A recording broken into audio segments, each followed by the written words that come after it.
안녕하세요. 건강지킴이 닥터 MBC 목서윤입니다. 안녕하세요. 김차동입니다. 질환에 관한 다양한 궁금증 여러분의 입장에서 꼼꼼하게 짚어드리겠습니다.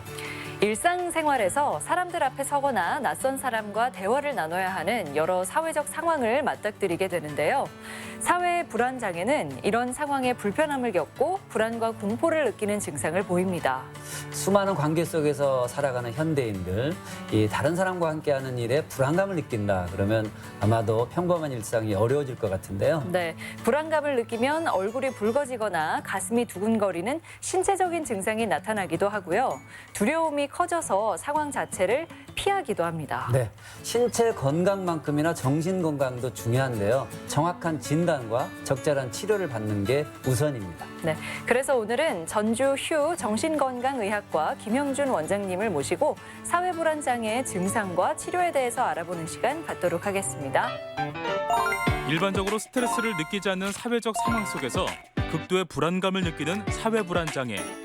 심박수가 증가하거나 어지러움, 호흡곤란 등 신체적 증상을 동반하는 경우가 많은데요. 다양한 원인과 증상이 있는 사회불안장애. 정신건강의학과 전문의 김영준 원장과 함께 궁금증을 풀어봅니다.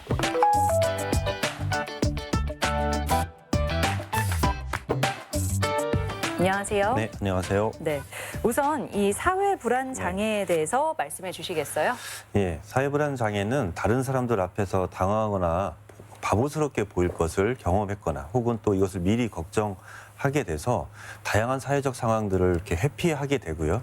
결과적으로 그것 때문에 사회적 기능에 저하가 생기는 정신의학적인 질환을 말합니다.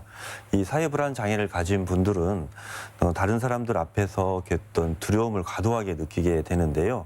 예를 들면 많은 사람들 앞에서 이야기를 해야 된다거나 또 다른 사람이 지켜보는 앞에서 공중 화장실을 이용한다거나 공중전화를 쓴다거나 또 이성에게 만남을 신청한다고 하는 것 같은 아주 평범한 일상까지도 사람과 사람이 접촉하는 모든 상황에 대한 불안과 공포를 느낀다, 이렇게 말씀드릴 수 있습니다. 네, 그 흔히 알려진 사회 공포증이나 대인 기피증하고는 다른 건가요?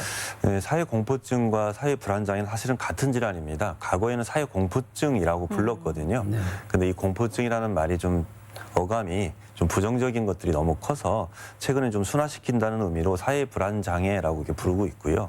대인 기피증은 우리가 흔히 사용하는데 정신의학에서의 정식 명칭은 아니에요. 예, 일종의 그 사람들을 만나는 걸 피하는 증상을 의미하는데, 물론 이게 사회 불안 장애 환자분들도 이런 대인 기피증을 보일 수 있지만 공황장애나 우울증, 그 외에 다른 정신질환에서도 이런 증상을 보이기 때문에 그 증상과 질환, 이건 좀 구분해서 생각할 필요가 있습니다.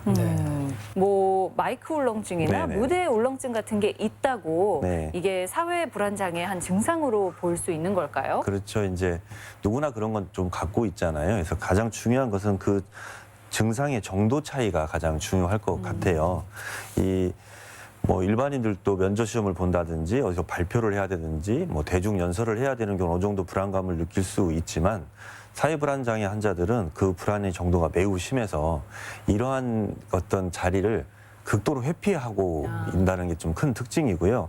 어쩔 수 없이 해야 되는 경우에는 본인이 느낄 때 너무 과도할 정도의 공포감과 불안감을 느끼면서 견디면서 한다는 게 가장 큰 특징이겠습니다. 그리고 또 한 가지는 그 범위가 굉장히 넓어요. 단순히 사람들 앞에서 발표하는 것 외에도 다른 사람들하고 낯선 사람들과 단순히 모여서 차를 마신다거나 식사하는 것도 불편해하는 경우들도 있고요. 다른 사람이 듣는 앞에서 전화하는 것도 꺼린다든지 또 예를 들면 좀 마음에 안 드는 물건을 사서 바꿔야 되는데 상대방이 불편할까 봐 그 말도 못 꺼내고 그냥 참는다든지, 이렇게 단순한 어떤 일상에서까지 광범위하게 대인관계에서 불안을 느낀다는 점이 큰 차이겠습니다. 저 같은 경우는 개인적으로 좀 나이가 들어가면서 그런 증상이 조금씩 나타나는 것 같다는 생각이 드는데요. 구체적으로 어떤 네. 증상을 보이는지 좀 예, 조금 이제 살펴볼까요? 구체적인 증상을 좀 몇 가지 정리해서 말씀드리면, 이제 첫 번째가 당황할 가능성이 있는 사회적 상황 또는 과제를 수행해야 돼 앞에서 발표를 한다거나 이런 상황에 대해서 당연히 현저한 공포와 불안감을 느낀다라는 건데요. 이때 이제 그 사회 불안 장애가 있는 분들이 생각이 어떠냐면, 미리 부정적인 평가를 받지 않을까, 내가 당황하는 모습을 실수로 보였을 때 사람들이 나를 보고 더 이상한 사람 취급하지 않을까 또 이런 것을 상상하면서 두려워합니다. 또 한 가지 중요한 사실은요. 그런 걱정을 해서 내가 그런 모습을 보이게 되는데 그걸 상대방이 알아챌까 봐 또 걱정을 해요. 걱정에 걱정이 꼬리를 낳기 때문에 이게 불안의 악순환에 빠진다 이렇게 얘기할 수 있습니다. 이게 첫 번째 특징이고요. 두 번째 그 특징은 이러한 불안의 어떤 심리적 상태로 머물지만 않고요. 이러한 상태가 되면 즉각적인 신체 증상이 나타납니다. 얼굴이 빨개지고 목소리나 손이 떨리고 또 몸이 굳어지고 그다음에 심한 경우는 배가 아프다든지 뭐 그다음에 좀 정신이 아득해진다든지 이런 신체 증상이 흔히 나타나기 때문에 이 신체 증상 때문에 더욱 고통스러워하지요. 그리고 세 번째로는 본인 스스로도 자신이 현재 경험하고 있는 불안이나 공포가 과도하다는 걸 잘 알고는 있어요. 네. 내가 지나치게 걱정하고 있다는 걸 알고는 있지만 그걸 어쩔 수가 없다 하는 게 세 번째 특징이고요. 네 번째는 당연히 이런 것들이 나타나면 피하려고 하죠. 그래서 이게 피하게 되면 일시적으로는 불안을 피할 수는 있지만 장기적으로는 이것이 어떤 승진의 실패라든지 학업 성적에 영향을 미친다든지 이런 것처럼 사회적 기능에 악영향을 미친다. 이렇게 네 가지가 큰 특징이 있습니다. 네, 우리가 이 사회 불안 장애를 분류하기도 하나요? 좀 정도의 차이에 따라서 두 가지 유형으로 나누기도 하는데요. 첫 번째 유형은 어떤 특정한 일을 수행할 때만 나타난다 해서 수행형이라고 불러요. 가장 대표적인 것이 이제 대중연설을 한다거나 발표를 한다거나 또 이런 경우 누구나 좀 떨리잖아요. 근데 그게 극심할 뿐이지 누구나한테 있을 법한 일에 대해서 불안을 느끼는 경우에는 수행형이고요. 하지만 이제 두 번째 유형은 일반형이라 그러는데요. 이러한 어떤 특정한 일들을 수행하는 데서 불안과 공포를 느끼기도 하지만 일상에 전반적으로 나타나는 경우죠. 앞에서 예를 들었던 식사를 하다가 다른 사람이 나를 쳐다본다는 생각이 들면 진짜로 손가락을 떨거든요. 그래서 내 떠는 모습이 들킬까봐 더 떨어요. 이제 이런 식으로 그럼 낯선 사람과 식사하는 것조차도 불편하다든지 또 공중 화장실을 이용하지 못한다든지 또 단순히 예배나 뭐 수업을 참석해서 사람들 같이 앉아 있는 것만으로도 불안을 느낀다든지 이렇게 전반적인 일상생활에 나타나는 경우를 일반형 이렇게 부르고요. 일반형은 아무래도 치료가 조금 더 까다로울 수도 있고 또 좀 장기간의 치료가 필요할 수도 있습니다.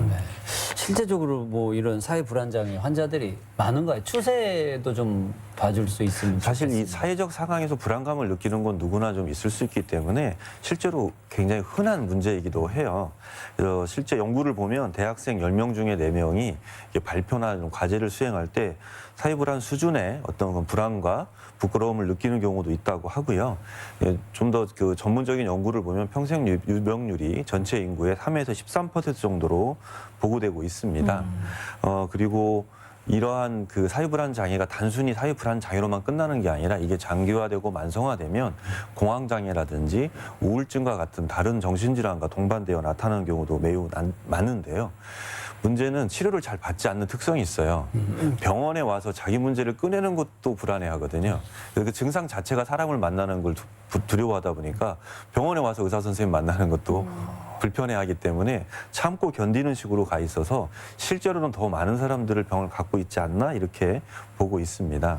좀 저희가 이제 그 역학적인 특징을 좀 더 몇 가지 말씀드리면 일반인들 대상으로 봤을 때는 여성분들이 사회적인 상황에서 불안을 더 느끼는 건 맞는데 치료가 필요할 수준의 환자 수준일 때는 남녀 비율이 같거나 살짝 남자가 더 높은 거로 되어져 있어요. 왜 그러냐면 아직까지는 억지로 참으면서 사회생활을 해야 되는 사회적 활동이 남자분들이 좀 많기 때문이다 이렇게 보고 있습니다.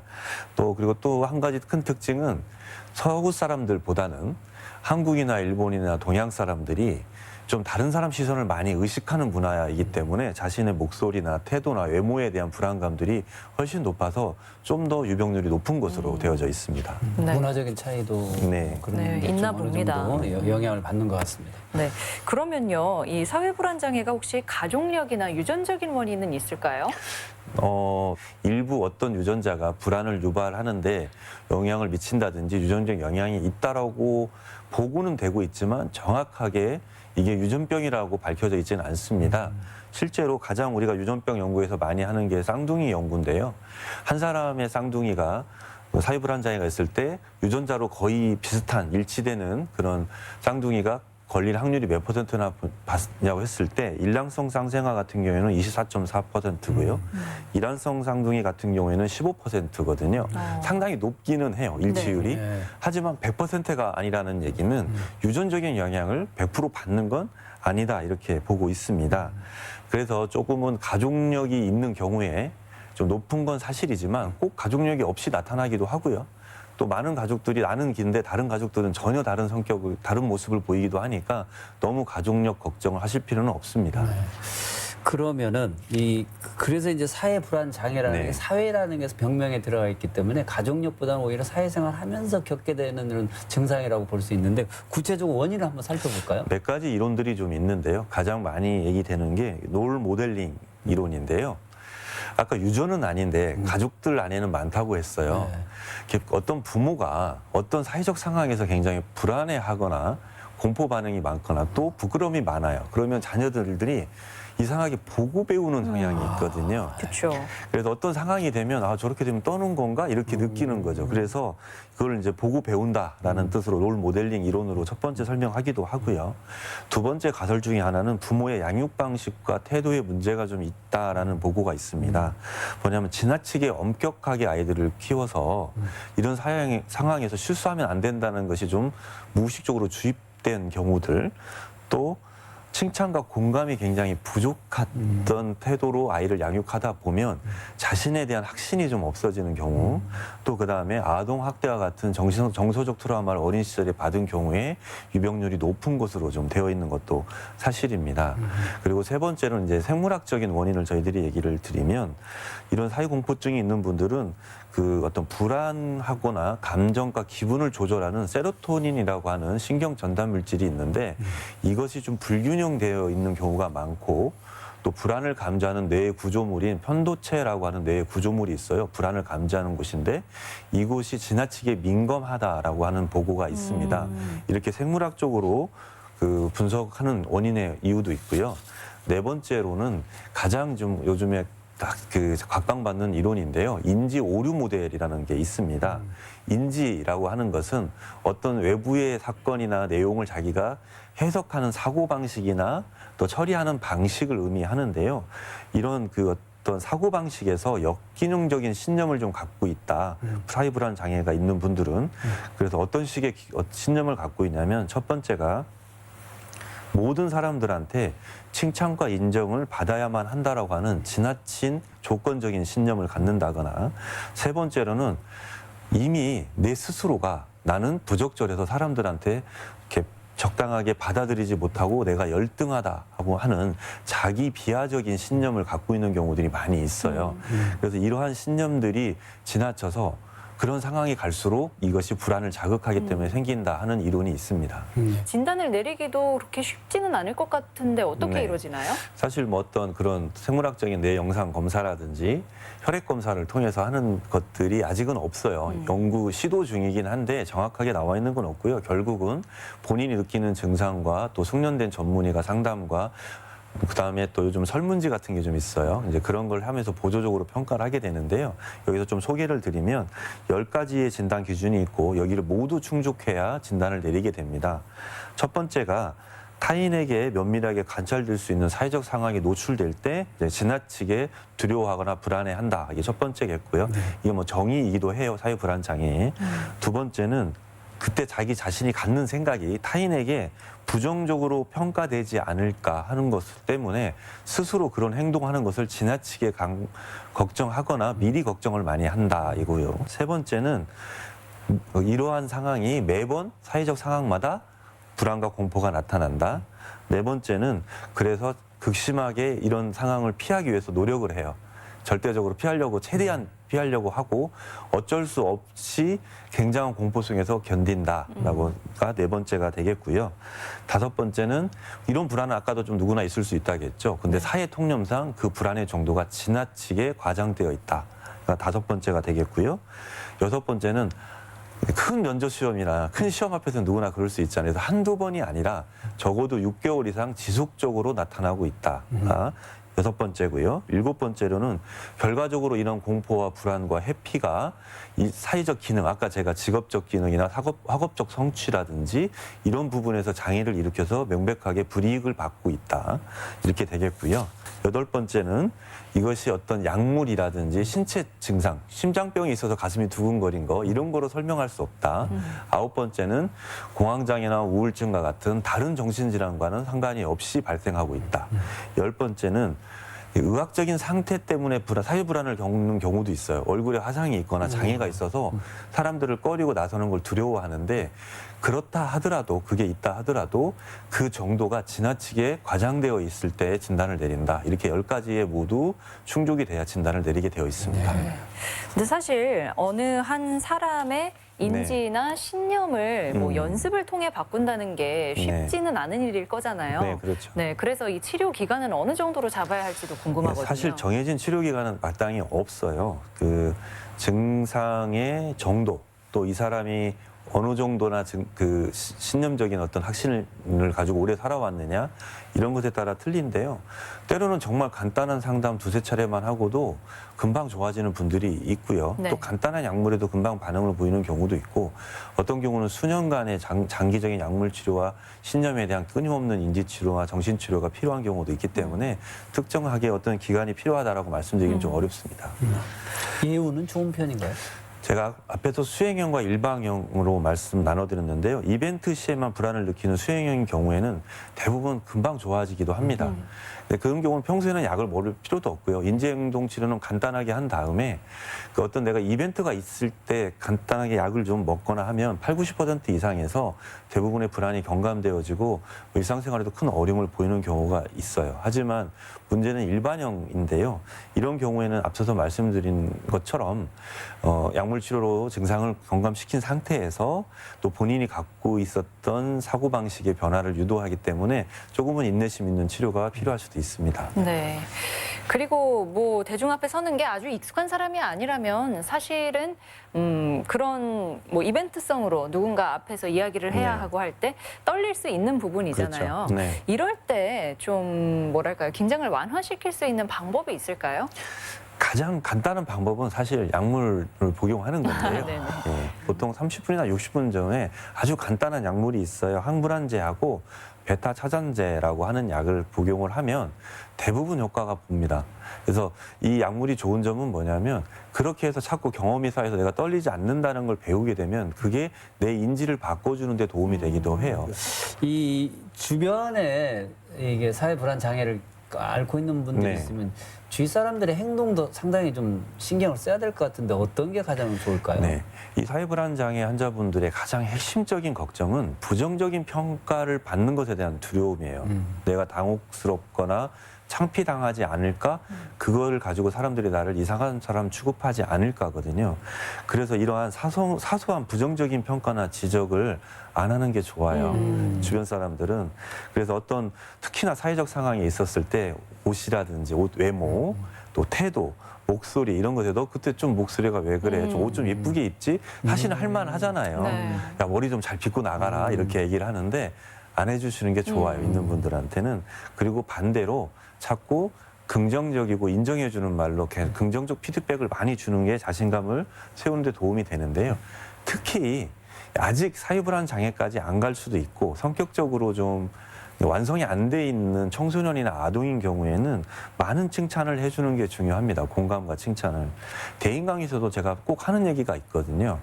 10명의 사람을 당신이 만나게 된다면 그중에 한두 명은 이유 없이 당신을 좋아해 줄 수도 있고요. 한두 명은 이유 없이 저를 싫어합니다. 그 사람은 내가 뭐 잘못한 것도 없는데 싫어해요. 사실 그 사람 성격이나 그 사람 문제거든요. 그리고 나머지 7, 8명은 진짜로 저한테 관심이 없어요, 사실은. 그래서 꼭 드리는 말씀이 미움받는 것도 용기가 필요하고요. 어쩌면 적당한 미움받는 것도 나쁘진 않다라는 얘기를 드리는데요. 항상 그래서 어떤 상황에도 나는 다른 사람에 의해서 평가되는 게 아니라 내 자신에 의해서 평가된다. 그래서 나는 나다라는 마음을 회복하는 게 가장 좋은 예방법이고요. 또 치료의 핵심이기도 합니다. 네, 오늘 이 시간에는 정신건강의학과 전문의 김현준 원장과 함께 사회불안장애에 대해서 이야기 나눠봤습니다. 네, 오늘 말씀 고맙습니다. 네, 감사합니다.